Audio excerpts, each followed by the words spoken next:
nhà xong chưa? Trước nhà xong chưa? Ok, hello anh em. Đây là toàn bộ toàn cảnh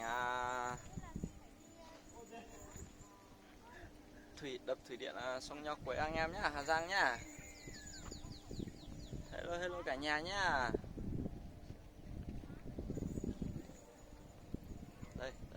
Đây là đập đây. Mọi người hay đi thuyền trên đập này. Đấy, trong xanh biếc luôn.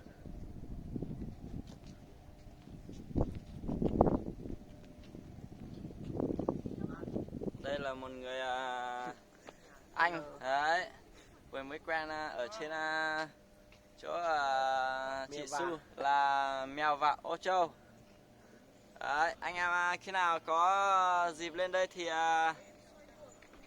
liên hệ cho anh là anh Sống à? Hello cả nhà nhá.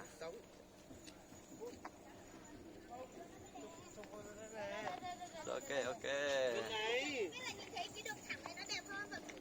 Để tí nữa nếu là có vào được trong đập đi vào lên thuyền bè gì thì mình mới cho các bạn ngắm tiếp nhá.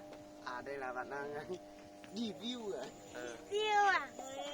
Đấy, gái xinh đây, gái Hà Giang đây nhá anh em nhá. Gái Hà Giang nắng và gió. Nắng và gió, nhưng hôm nay toàn có gió thôi, chả thấy nắng đâu. Anh ấy có nhớ thì có bác có phải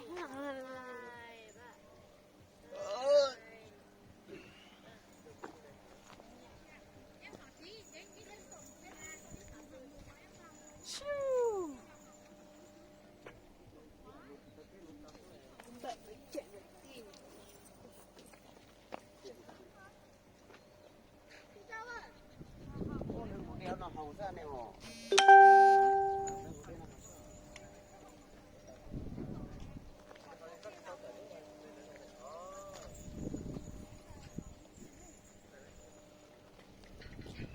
Bài lượng tí xem nào.